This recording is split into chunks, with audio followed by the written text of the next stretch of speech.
Lando.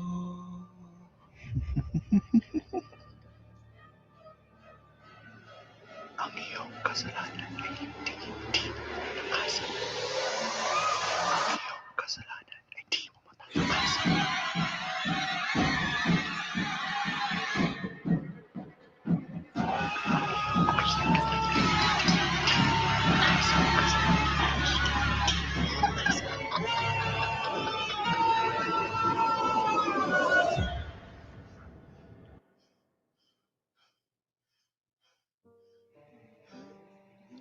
Araw-araw kong silang napapaginipan. Mga bulong, mga sigaw, di ko maintindihan.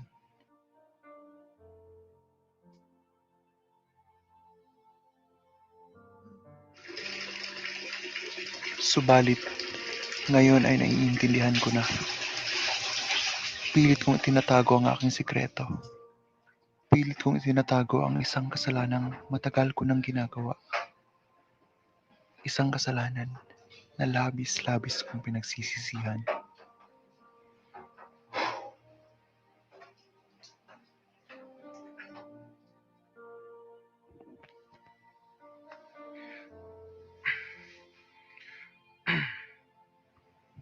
Ako po si Lando, 27 taong gulang. Ako'y mangungumpisal sa isang mabigat na kasalanan.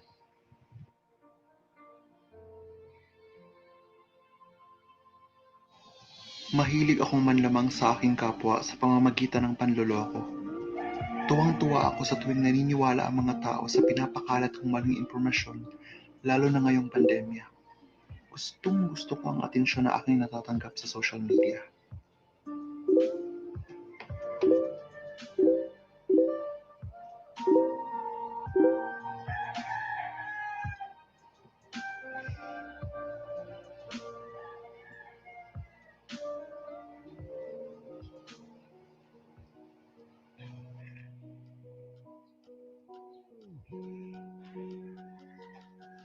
Lumipas ang ilang linggo at napansin ko na sobrang dami na ang kumakagat sa aking patibong. Nung una, sobrang natatawa ako sapagkat ang dami kong naloko. Nung una, katuwaan lamang. Nung una, akala ko lilipas din ang panlolokong ito. Ngunit ako ay nagkamali, sapagkat marami ang nalito, nagkagulo at nasaktan dahil sa aking maling gawain. Tila may naririnig akong mga boses na nag-uudyok sa akin upang ipagpatuloy ang aking mga ginagawa. Natutuwa pa rin ako. Pero habang patagal ng patagal, unti-unti na akong inuusig ng aking konsensya.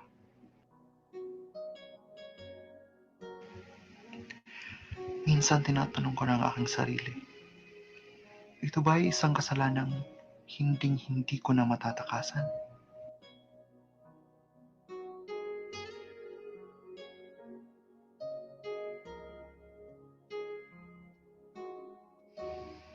Kailangan ko ng tulong.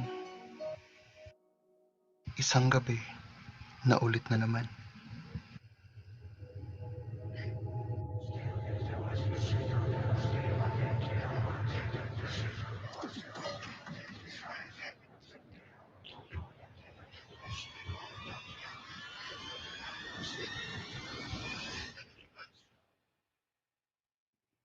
hindi na kaya ng konsensya ko ang aking ginagawa.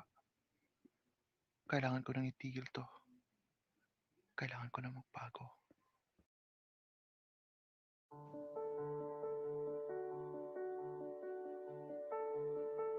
Kung kinakailangan ko magpuyat ng ilang araw, linggo, o buwan, mapalaganap lamang ang tamang impormasyon sa lahat, gagawin ko.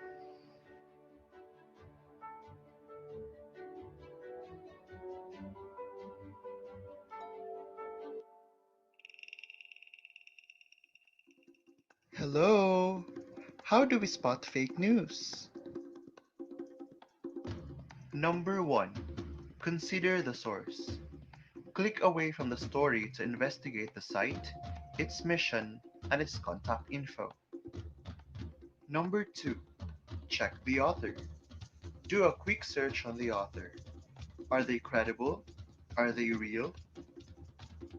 Number 3. Check the date. Reposting old news stories does not mean they're relevant to current events. Number 4. Check your biases. Consider if your own beliefs could affect your judgment. Number 5. Read beyond. Headlines can be outrageous in an effort to get clicks. What's the whole story? Number 6. Supporting sources.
everyone. Okay, welcome again to another webinar this Saturday. Thank you for spending your time again with us. This time, we will continue expanding our scope of media literacy by discussing the most pressing concern distorting our world nowadays, which is fake news and disinformation. Good evening, Gab, and good evening, everyone.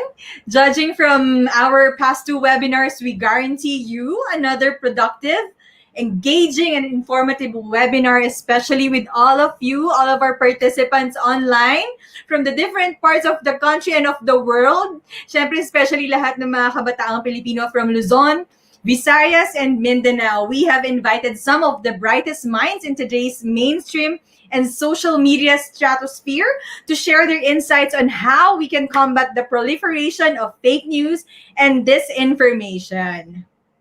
That's correct, Ate Joy. And if you have any questions or clarifications about the webinar, feel free to ask them at our Ask a Question portion near the end of our webinar session. If by any chance or technical difficulties you miss some important points, you can watch the webinar right here in our Facebook page right after this learning session tonight.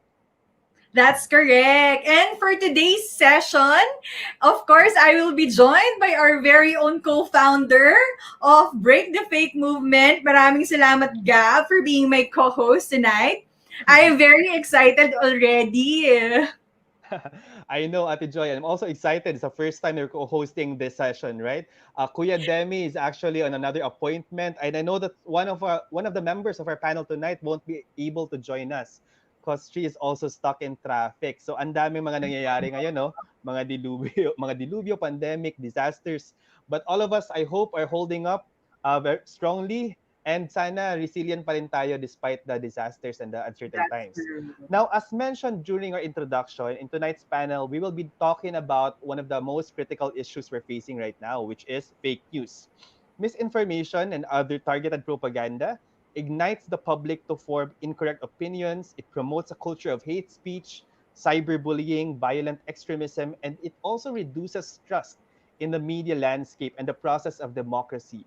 So now we consider the ugly side of the internet. The youth is handed an increased level of responsibility to evaluate online news and empower others to weed out disinformation and social media across the online environment. And with the help of our esteemed panel speakers joining us tonight, hopefully we'll be able to actually unlock the different facets of this information and also provide answers to some of the pressing questions that will be coming from our audience who are actually youth leaders later on. So sit back and relax and savor all the information that they will share with us. That's right, Gab. The past sessions, medyo nabitin tayo. And so, we are going straight to the best part, actually, of our webinar. It's time to meet our panelists. Okay, yes. I'm excited to meet some of the panelists who are also some of our instructors for Media Civics Lab. The first panel speaker who will be joining us tonight is Sharmila Parmanand. Charms is a Doctor of Philosophy in Gender Studies from University of Cambridge. She has a Master's in Development Studies from University of Melbourne, BA Political Science from Ateneo de Manila University, cum laude. She was previously a development analyst for DevX, a lecturer for University of Vermont, Department of Theater, and Ateneo de Manila University, Department of English and Literature. She's also a prominent figure in the debate community, a three-time Asian debate champion and a three-time Philippine champion. Let's all welcome, joining us in the panel, Sharmila Parmanand. Hello, good evening. Good evening. Hello. Thank you for being with us tonight. Thanks for having me. All right. We have our next panelist, Miss Audrey Domasian. Miss Audrey Domasian is a senior social media producer for DMA News. Most of her work involves hunting for viral stories online and creating content for the official GMA News social media accounts. So you can hit that like and share button. She graduated with a Bachelor of Arts degree in Communication Arts from De La Salle University in 2010 and is working on with her thesis about fake news for her broadcast studies master's degree in the University of the Philippines, Diliman. On her spare time, she likes to go dog spotting and binge watching on Netflix. She grew up in Oman and now lives in the Philippines. Good evening, Miss Audrey. Hi, good evening. Thanks for having Hi, me. Audrey. It's so nice to see you Hi, again. Gab. Audrey has actually been helping us in Break the Fake movement. So there's a partnership somehow Yes. with Break the Fake and GMA News as well. Now, Chika won't be able to join us because there's a lot of things that's been going on alongside with the other speakers, but some of them will be joining us next week for the webinar on positive participation. So that's also something to look forward to, okay? So let's start off this panel discussion. This is going to be an intimate conversation only because there are four of us. So hopefully All, some of our all girls leaders will with also feel you, comfortable. Gab. Yes. So let's start Parang, this parang discussion, feeling ko ano? Miss Universe lang ang session natin tonight. Sana. Okay. Let's start asking our speakers, ano, what's your concept of fake news and why should we stop it? Let's start with Sharms. Okay. So when I think of fake news, I think of two criteria. One, either it is false or it's misleading. So minsan nakakalimutan natin yung misleading part and we just focus on false. But actually, it can be that it's a mixture of like things that are true and false that are bundled together, or it could be something that is true but wala namang relevance, wala namang connection sa context, pero paulit-ulit na sinasabi, di ba? So, some forms of fake news are easy to detect, obvious lang, but not all actually. And the danger with fake news now is nagiging mas sophisticated na siya, nag-evolve na, 'di ba? So, paminsan fake news uses neutral and scientific sounding language. So parating you see things like according to a recent study or a survey has said this. Tapos yung presentation at yung formatting also looks like your mainstream articles or your mainstream sources, right? Sometimes, like I said, facts and opinions are mixed in. So it's not as easy to disprove. And paminsan, facts are deployed strategically pa nga eh. So it's false or it's misleading, which is actually the more common form, I think. Okay, how about Audrey? I agree with what Sharmila said. And we've had talks about this before, and we want to structure it in such a way that we look at fake news in misinformation and disinformation, which is adding to what Sharmila said. Misinformation, sometimes it's misleading. So it doesn't necessarily have to be on purpose that they wanted to trick people or they wanted to deceive people. It's just that it can be misleading at times. I think a good example of this is walang pasok announcements when people get the dates wrong or people believe an announcement when the date was wrong or something that was accidentally posted and wasn't supposed to be true.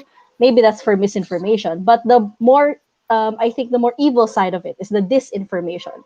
Ito yung sadya or things that are done intentionally to deceive the public. And that's where I think fake news comes in. In the news industry, there's actually a big argument on whether we should still use the term fake news because it's a misnomer in itself. News cannot be fake. News has to be true. It has to be accurate. It has to be factual. So should we still keep using the term fake news or should we move into misinformation and disinformation? But I guess for the public, because they're aware of the term fake news, we just use it up until now. But I want to remind the public that misinformation and disinformation does exist and we want to counter that. Awesome. Yes, I think um, I agree with you actually. So sobrang agree ako doon sa fact na fake news as a term, hindi naman talaga siya news, 'di ba? Kasi news is supposed to be true.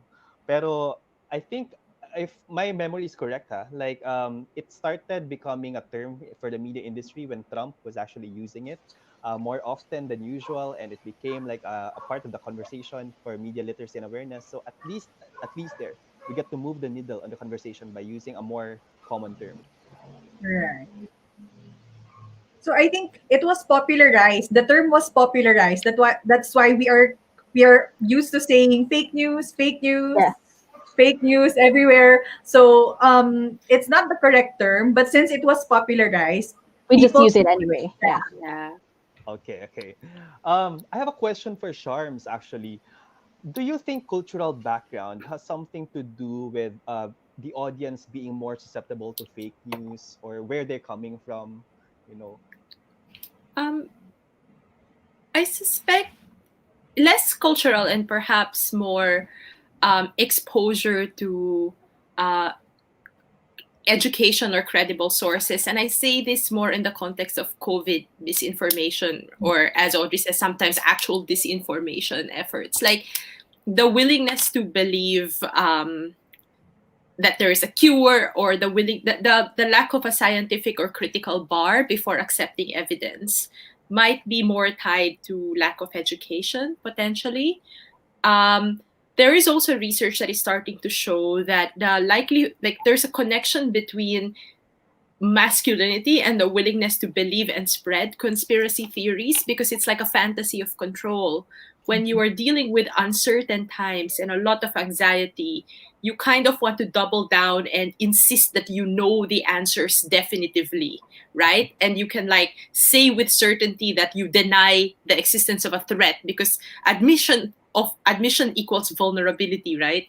So there are all of these factors at play. But I guess I would be wary of like calling them cultural. Like I suspect it might be more, although I am open to persuasion here, but I suspect it might be more an education issue or an anxiety and control issue. Last thing, sorry. Well, obviously, if your heroes and your icons themselves are spreading the fake news, then you are more inclined to believe it. So if it's a popular figure that you trust who is spreading it, then yeah, you are more likely to not check that.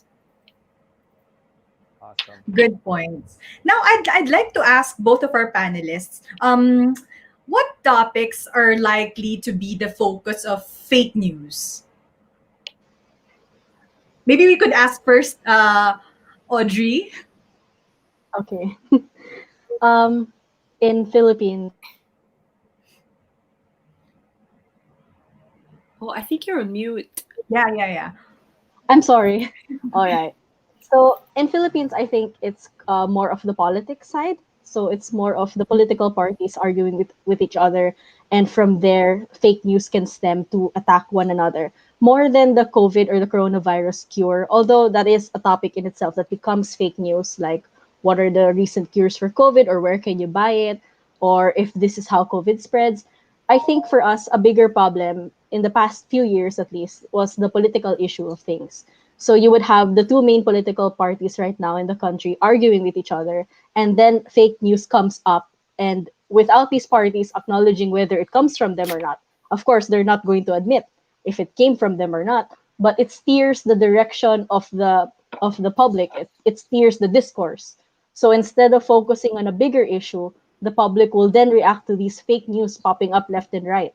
So it kind of derails democracy in that sense. So it would be number one, politics. I think that's it's like a mine for fake news, or fake news purveyors stick to that because of the political background and political issues. And then the second maybe would be the coronavirus cures or the coronavirus hoax and fake news about that.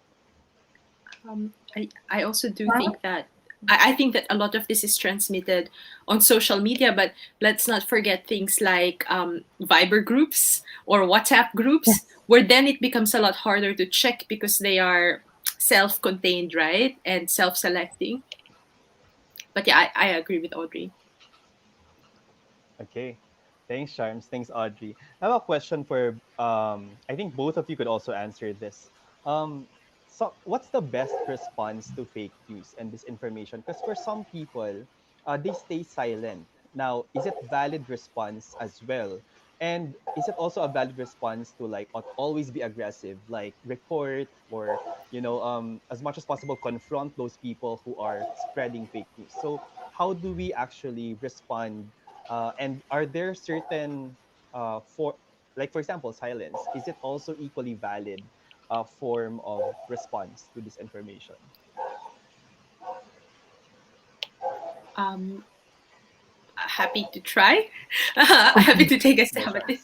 Charms. I think we need to pick our battles. But at the same time, I think some of the challenges are, lalo na in a Philippine context or a Southeast Asian context, fake news spreads in many languages. So our fact checkers, we need fact checkers to be well versed in various languages. Like hindi pwede English news lang ang chine-check natin, because in fact it is possible that there's a lot spreading in other dialects as well. The next is we do need more fact checkers, but that's on the reactive side, right? On the preventive side, sorry, to answer your question, I don't think there's like one silver bullet way that will fix everything. It's going to have to be a really comprehensive approach, and there's a lot of work to be done. Another would be digital literacy initiatives like this one. um, I am very, very wary of top down government regulations. Like, I understand that some of this might be necessary, but this can so easily be weaponized by authoritarian states or semi democracies, into censorship of dissenting views. So I think we should be very careful about that. I also think the fact checkers, because eventually we're talking about building regulatory regimes, right? I think the fact checkers need to be independent. Kasi delikado if your fact checkers are affiliated with the government, given that the government is not a neutral actor here, even if we would like to pretend that it is invested in specific narratives. Finally, this thing that's like an advocacy of mine that I really hope takes off is, I think there needs to be more transparency in terms of the projects that are being handled by ad agencies. Like, we really need to push ad agencies to disclose their lists of political clients, or vice versa, or some version of checking that. Because sadly, they are conduits at this point of misleading news as well.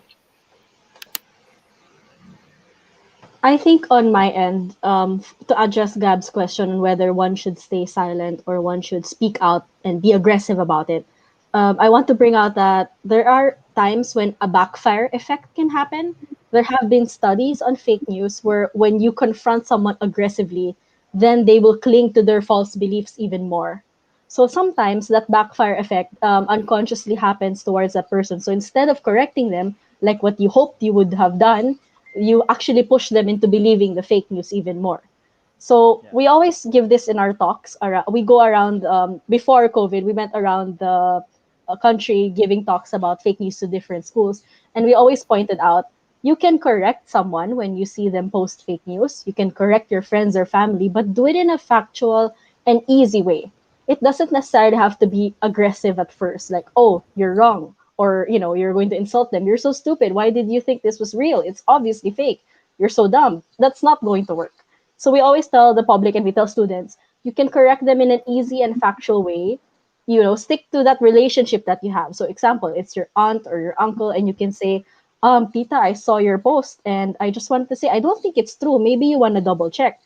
Something as easy as that can get them to trust you more and can get you to correct their fake news in a faster way.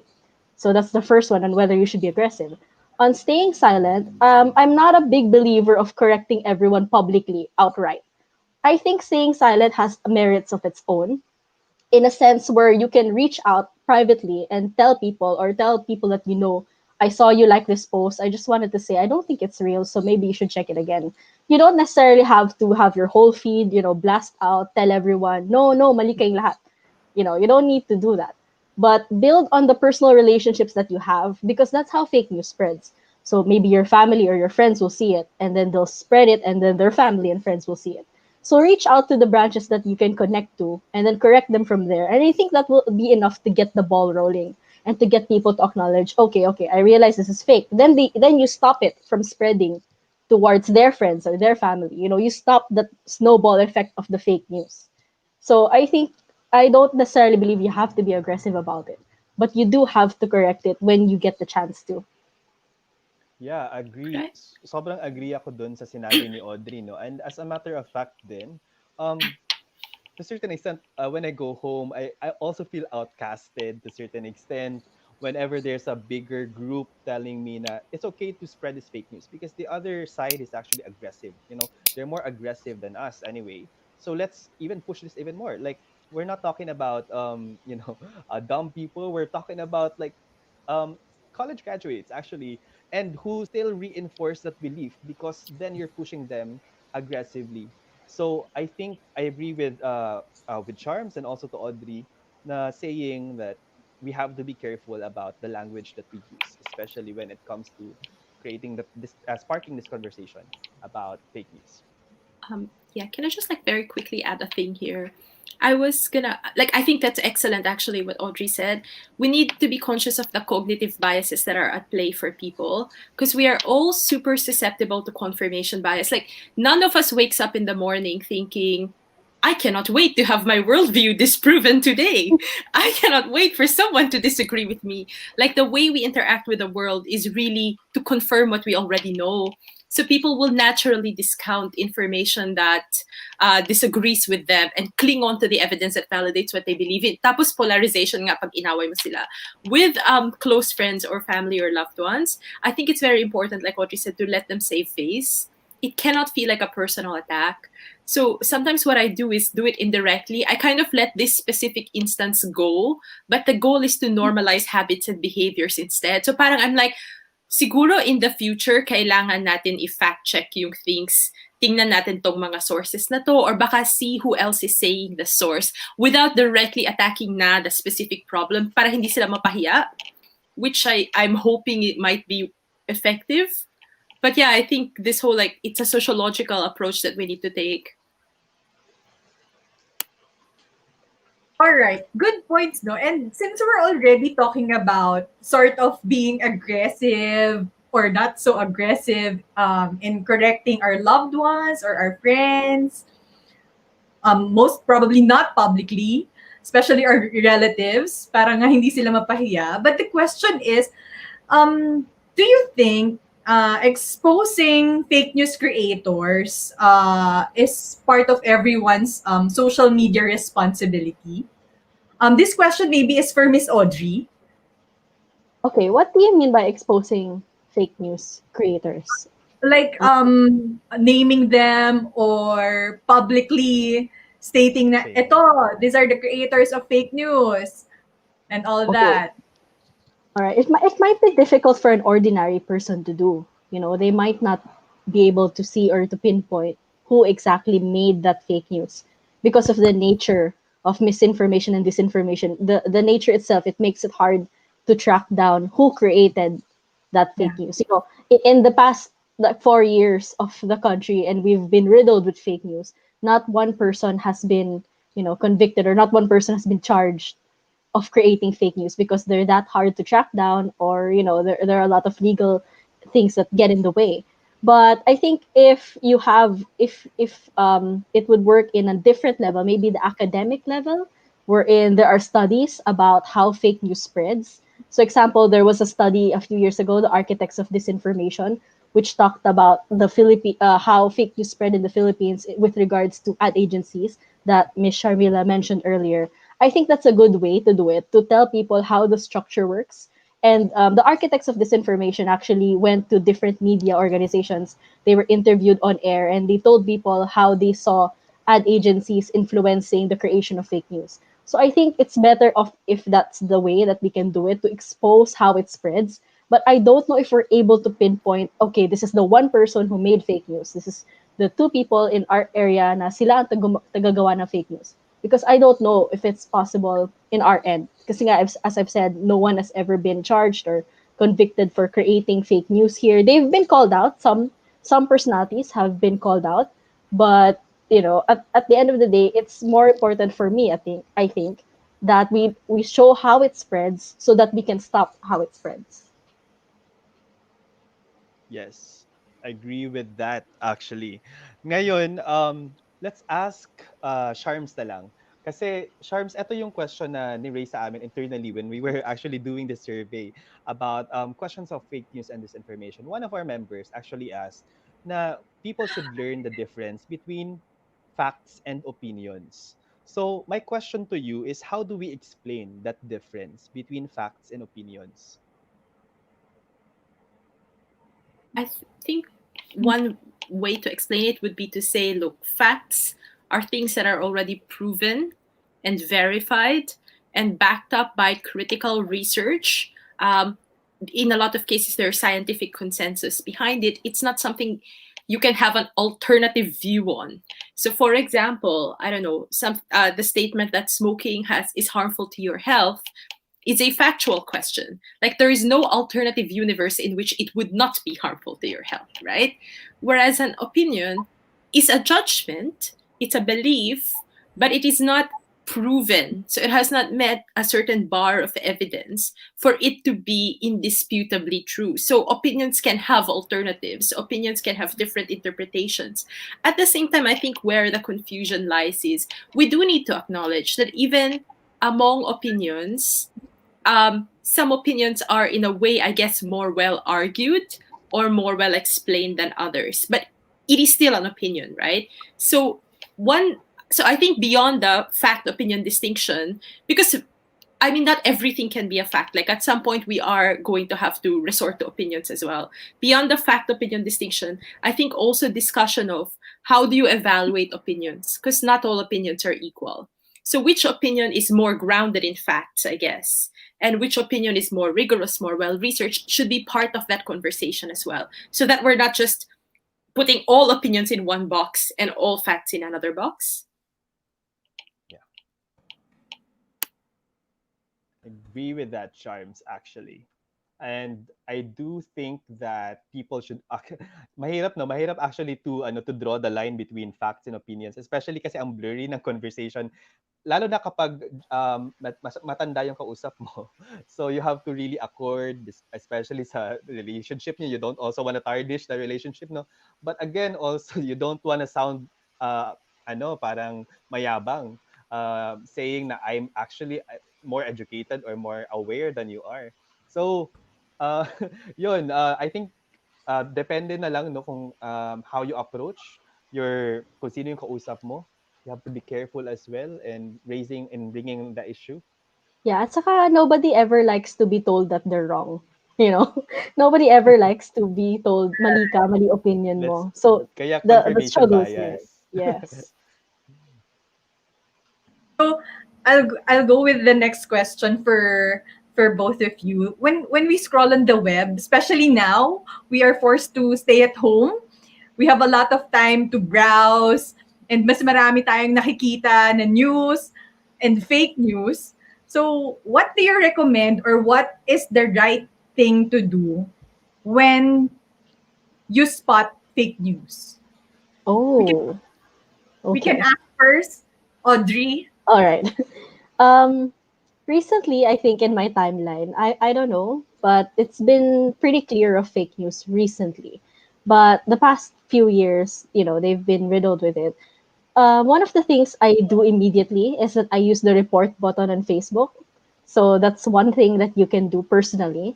There is a report button on Facebook and on Twitter that lets you tell them that it's fake news. And that I've met Facebook representatives who have had fact checkers here in the Philippines. So they really do get to see it. So I think that's one way to do it. The more people report the post, then the more likely it's going to get flagged down, or faster. It's going to get flagged down, faster on Facebook and on Twitter. So that's one thing you can do. The second would be I check if some of my friends have shared it. Sometimes I look at the fake news and I check in my timeline, did anybody I know fall for this? And then I reach out to them and I say, uy, nakita ko, shinare mo to. Pero parang iba siya eh. Ito yung nakita ko kasing other article. Then I show them the factual article, just like a gentle nudge. So that's the second thing. So first would be to report it on the platform. Second would be check if any of your friends or family have shared it. And third, if you are up to it, I don't necessarily recommend this, but some of my friends, they've told me that when they see fake news in the timeline, they comment on it. So they go to the comment section and then they post parang hindi to totoo or hindi totoo. Some of my friends I think are keyboard warriors, so they're probably comfortable with that. I'm not, but I understand why people do it because they can't hold it. Like they can't stop themselves. I have to correct other people reading this, so they go to the comment section and then they argue. But that's their style. Maybe that's something that our audience would like to do. But again, keep it casual or keep it straight to the point. Link the article that disproves the fake news that you just saw. So I think those are the three things that you can do. Just report to the platform, check if your personal friends or your family have shared it, and maybe correct them. Or three, you can also argue if you have time. You can argue on the internet, but I don't think that ever leads to anywhere else. So yeah. Charm? Charms? I agree with all of that. I guess what the only thing I would add is if the source is particularly high profile, like a famous blogger or a politician, then I think in that situation, it is an option to file a complaint and it is an option to publicly call them out on it and make them defend themselves. Or to tag other media outlets to cover their fake news. But that's only if it's like a high profile blogger or public authority, right? Otherwise, I completely agree with Audrey. Yeah. Before we jump to the next question, I would just want to add actually that there are several ways to really talk about fake news and what the public can actually do, bring the conversation to mainstream as much as possible. I do think personally that social media companies should be held more accountable to doing more about this. It's not just the government defunding or reducing financial incentives for fake news to happen, but the platform itself should actively lobby for a cause to critical thinking. Do not actually advocate for fake accounts. Put some real names behind every account as much as possible, so accountability is direct. Use some, tools like the Guardian's wisdom of the crowd. Those kinds of advocacies. I think those are actually this is an accountability issue of all the stakeholders involved.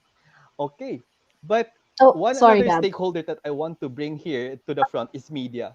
Oh, yes, I Joy? just Miss wanted to add to what you said about digital platforms and accountability. I think that it's hit them really hard since there have been Senate hearings in the U.S. on Facebook and Twitter and how misinformation spread. And I think that they're learning because recently in the U.S. elections, Twitter really took a stand. Like they marked unofficial tweets, they marked Yeah. unofficial sources. They were quick to take down even President Trump's tweets Yes. were not, spared. So I think that the push to hold social media platforms accountable is in the right track, and I think social media platforms are starting to realize that as well. So I just want to add that's a good point. I'd like to read two comments lang on Facebook ha because our viewer said, "Yes, everybody has their version of truth." From Berlin Linatok. And another one is from Maria Elizabeth Mendoza Manalastas. Everybody must be vigilant and smart when reading the news in order not to mislead. That's correct. Kasi some of us will just share everything without even checking the content of the articles, no? And that's true. Some of us would really have time to argue in the comment section, especially on trending issues, national concerns. Talagang makikipag-away talaga on the comment section. And I like the discussion on just reporting it, sort of telling your friends kung nakita mo na nag-share sila, no? And I think it's a simple way, a little way, but if all of us will do it, it will be a great help for everybody, no, na hindi tayo ma-mislead or ma-misinform. I like the discussion. Thank you. We'll move to the next question. Okay. Yes, that leads to the next question actually is another stakeholder here in the process. We're talking about media, okay? Because Audrey is actually here. Um, kung na-notice natin, no, there's a general decline in public trust in media. And this is dangerous for democracies. Do you think the media industry as a whole is doing enough to fight for our democratic rights? And how do we actually recover this losing trust in media in general?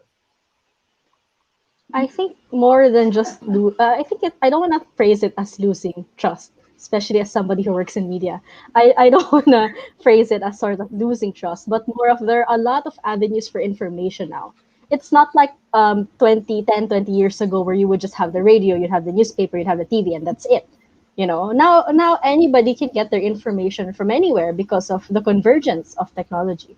So I don't want to say it more as losing trust, but I do admit that because of the wide sources of information and because media is not the only person now holding the speaker or holding the megaphone and telling what the facts are to the public, then the public can become confused, or the public can say, okay, I don't want to trust what media says, which is a trend right now in other countries as well. Like you mentioned earlier that Donald Trump himself kept using the term fake news to discredit the media. So it is a relevant battle. It's an ongoing battle.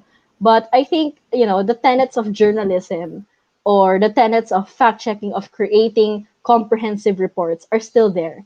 So a lot of people always told me that when there was fake news, everybody would be bashing the media at some point. You know, there was a time in our country where they would say, hindi, wag na kayo maniwala sa media, peke naman yan. Meron talagang ganong nangyayari, may ganong incident.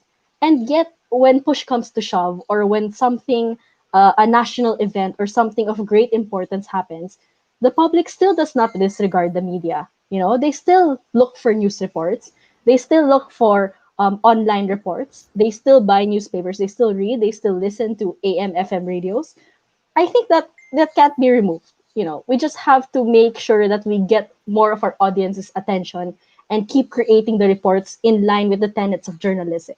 But I don't think that it will be removed, or I don't think that the public will completely lose their faith or their confidence in media reports. Lalo na pag may mga incidents sa atin, katulad ng mga bagyo, or pag may national elections, or if there's a big controversy, a Senate hearing, people still do tune in to media, and media still provides the factual reports and the reports that can help the public form their opinions. Okay.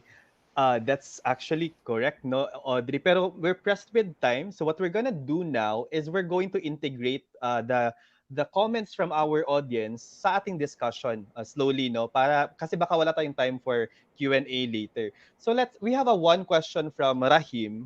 I'm gonna ask Sharms on this question actually. So with the loss of trust, with a declining trust in giant media networks, and with certain media networks also using framing, in terms of like creating uh, misinformation, sabi ni Rahim, people rely on alternative media and citizen journalism as an alternative resource for information.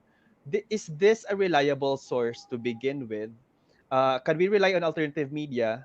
And can alternative media be an alternative when mainstream media is doubtful? Yun yung question ni Rahim. Bukayong Amer.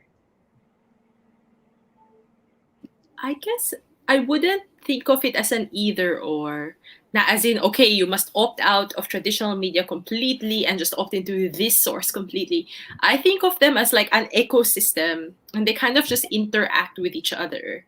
And in cases where it might be true that traditional media may have failings, so potentially citizen journalism can fill that gap and alternative media can fill that gap. But I would be very wary, Rin, of romanticizing alternative media and citizen journalism lang rin. Because whether we like it or not, traditional media does have access to capital and resources to really invest in investigative and rigorous research, which alternative and citizen media don't have. So there's like trade-offs and strengths for each, right? So the strength of traditional media is that ability to leverage their capital, talagang to invest in resources for their journalists, to do investigative work na hindi mo pwedeng gawin if you have no access to capital. But at the same time, then there is a profit motive. There is the interest of advertisers, so these competing things. So your citizen journalism or alternative media, they might be more independent, they might be less shackled to patrons or whatever, but then again, they don't have the depth of resources, right? So maybe look at them as complementing each other or checking each other, but not as either or.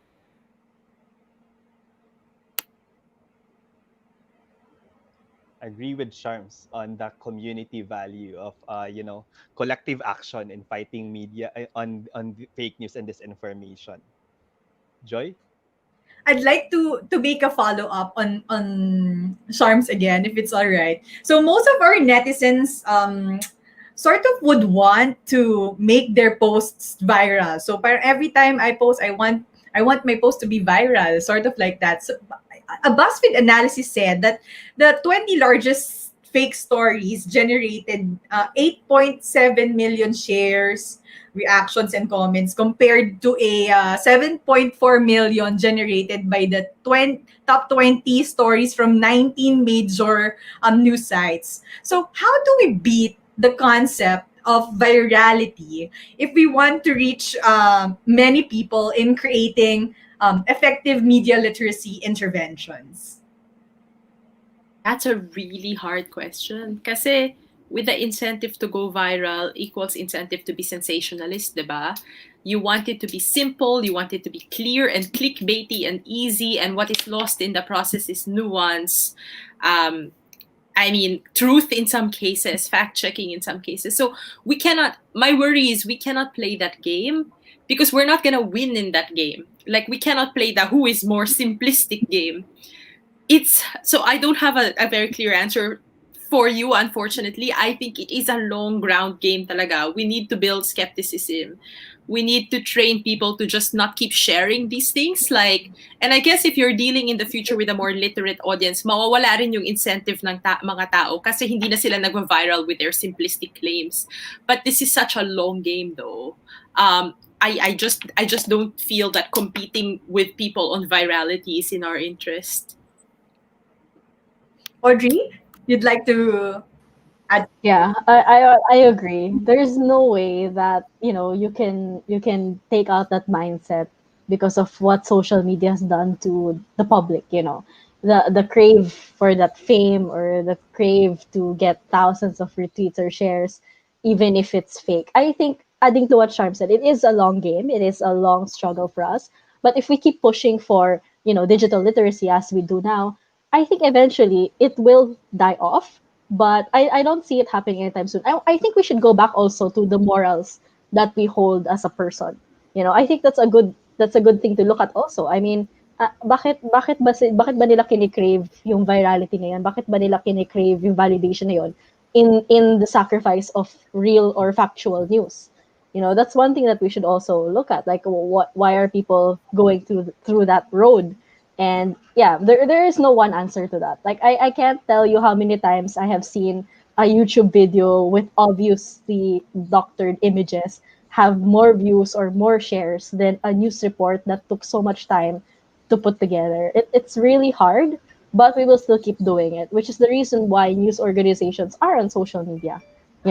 It's the reason, like 10, 20 years ago, news organizations would just have a website. They wouldn't, or like even 5 years ago, they would just have a website. They wouldn't bother posting their content on social media. They would just tell you to watch the TV report. But now it's on YouTube, it's on Facebook, it's on Twitter. News reports and media organizations have branched out because they understand that's where the public gets their information. So they're trying to combat that. But I don't also have one answer for you on why people would rather go viral than have the factual information instead. Agree with that, Audrey. Sabi nga ni Richard Hidarian, colleague mo sa GMA News, sabi niya, kapag fake news, ang speed ng travel, mga 30% faster. Ganon siya, yung speed niya. Anyway, we have a question for Sharms, actually. So, in Break the Fake, we identify four fronts in fighting fake news. We support investigative journalism by media. We improve digital literacy among the general public. We hold social media companies and governments accountable to take more responsibility. The last one is actually more on the public side. But I want to ask you, how can we hold social media companies more accountable?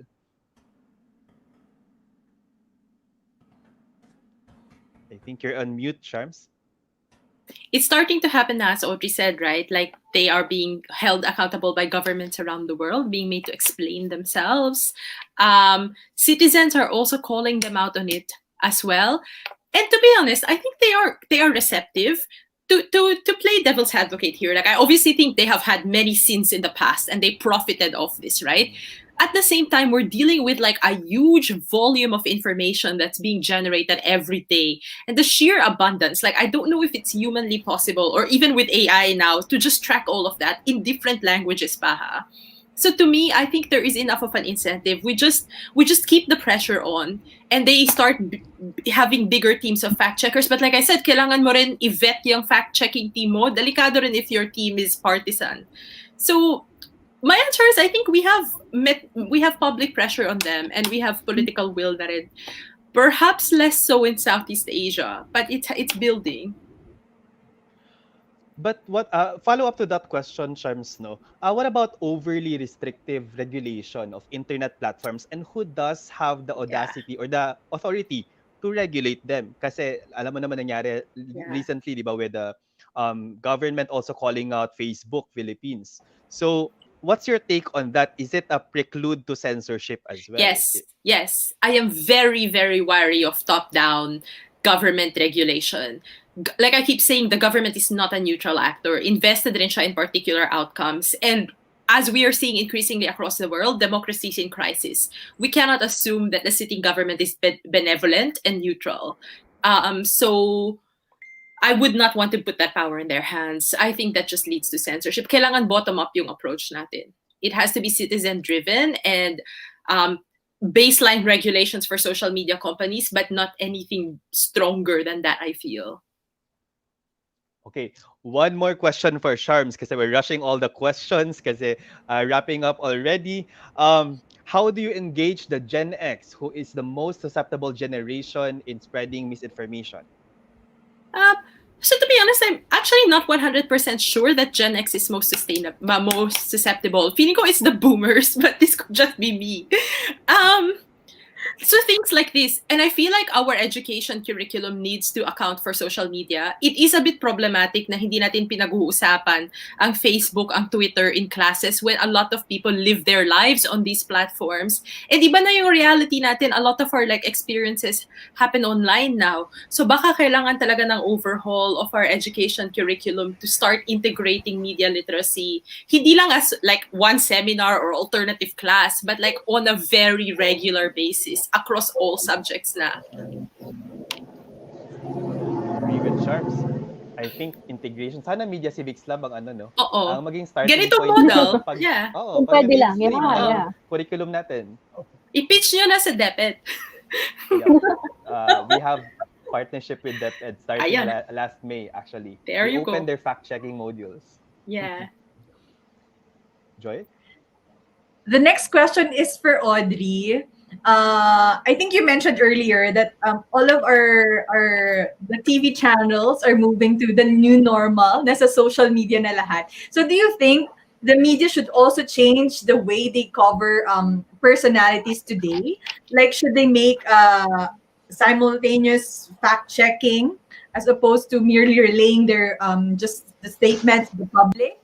Like, for example, CNN is already doing this. Like when President Trump was telling reporters about the election fraud, CNN's caption was Trump falsely claims before quoting his statements.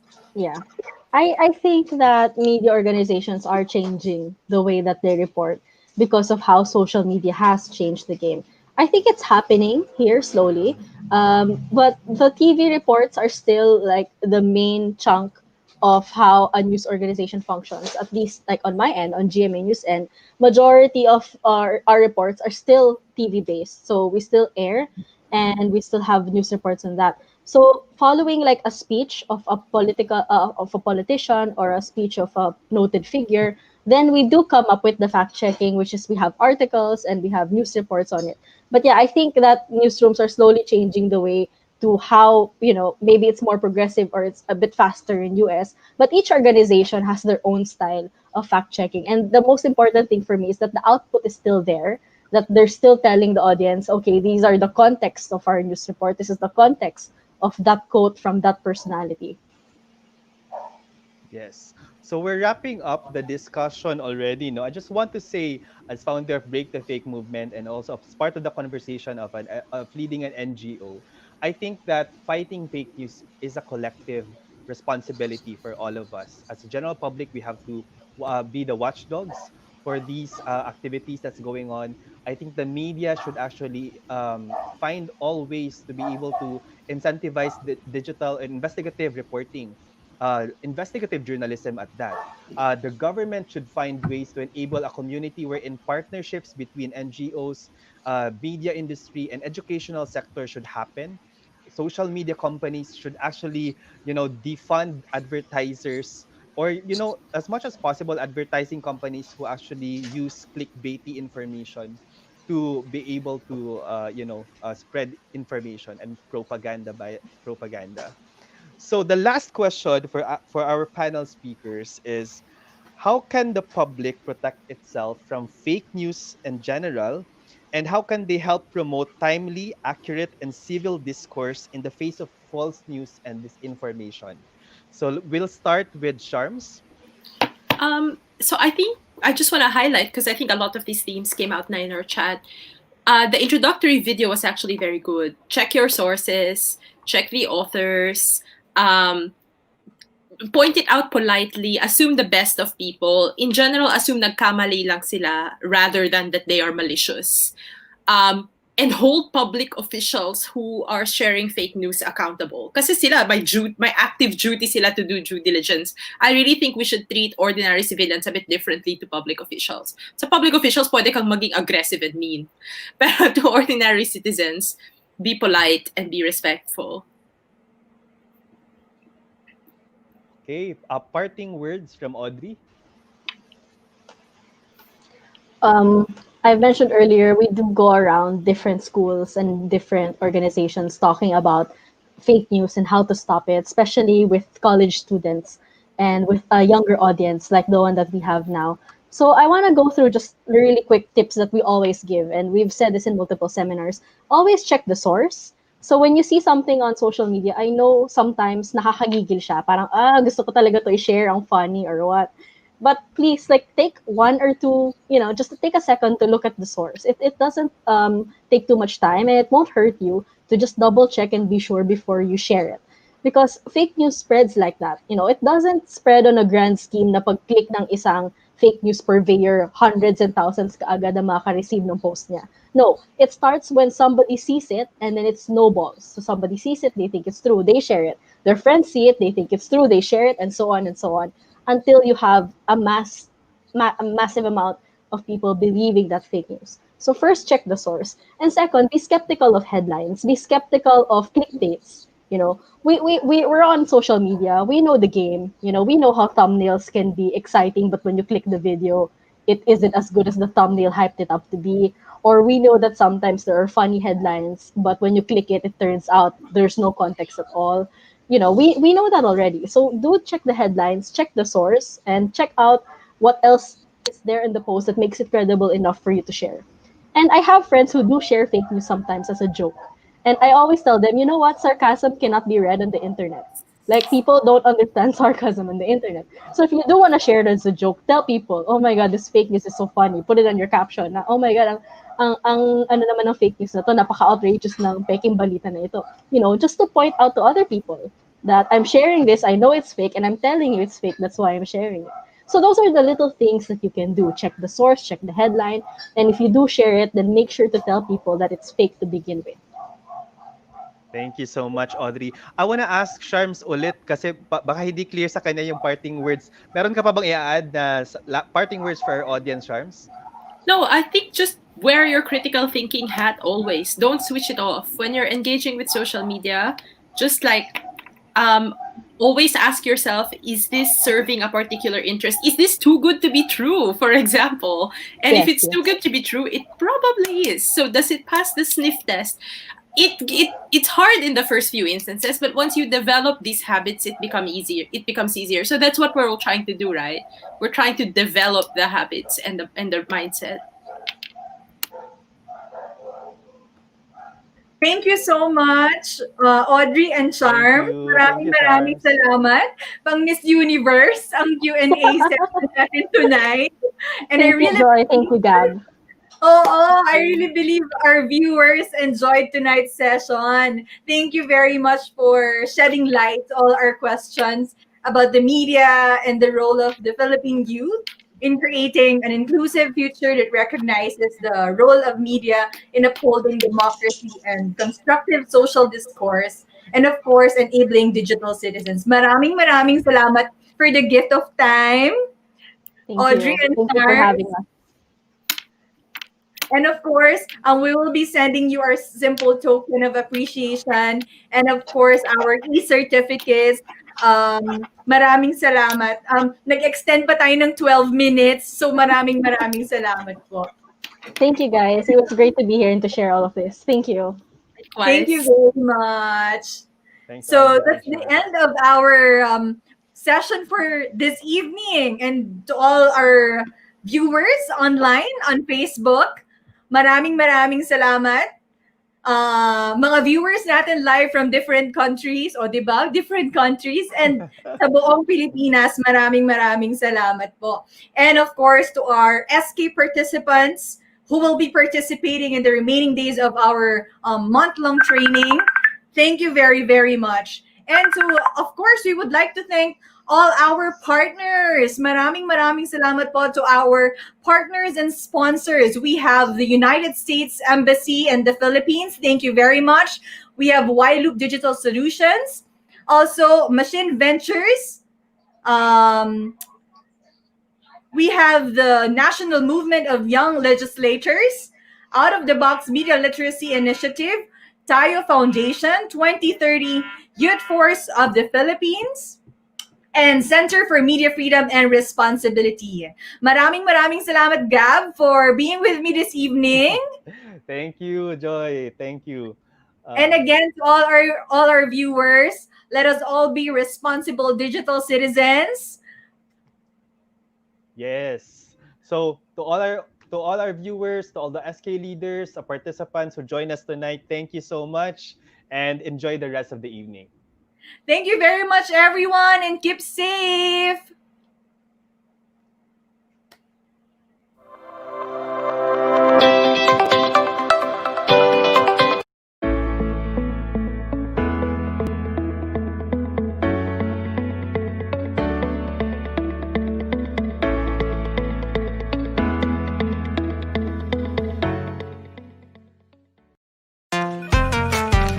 Kailangan mong bayaran ang bills, ang dami mong ginagawa. Don't worry, may kuya. May lakad di makahintay, walang kasama si Bantay. Don't worry, may kuya.